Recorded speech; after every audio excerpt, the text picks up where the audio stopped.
Hello and welcome to one more Tech Tip Tuesday video.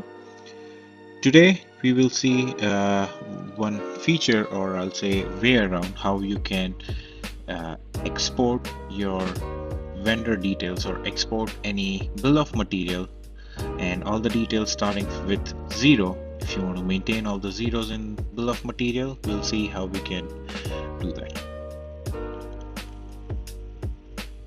First of all, to export any bill of material, we are aware of the process.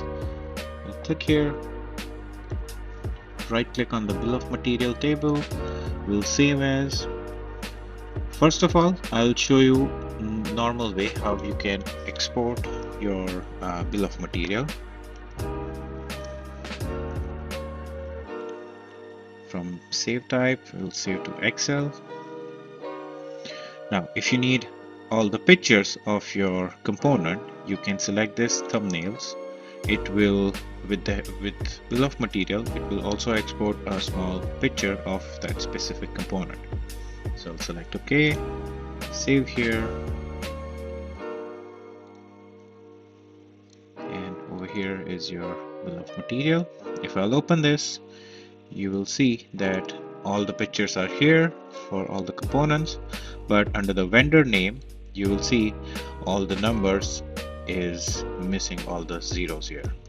If you see the SolidWorks, it starts with 0, but if you see the Excel here, you will see change in numbers here. Now we'll see a way around. Click on the bill of material, right click, save as.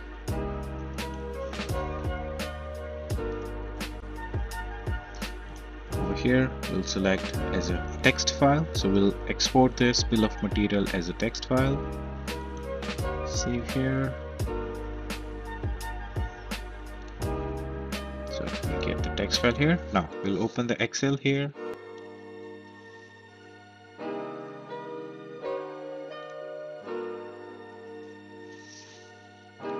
Under the Excel, we'll select this open, browse.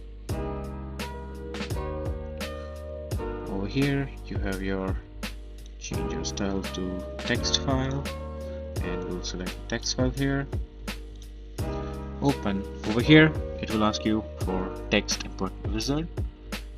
We'll keep this page as a default, next as a default as well, but on the last click we will select this whatever the column you want to you need all the numbers or details with 0. We'll select that and we'll select it as a text here. Let's say for quantity it should be as a text as well. Once everything is done, click finish, and this time you will notice all your vendor details are starting with zeros here. Thank you and see you in next Tech Tip Tuesday video.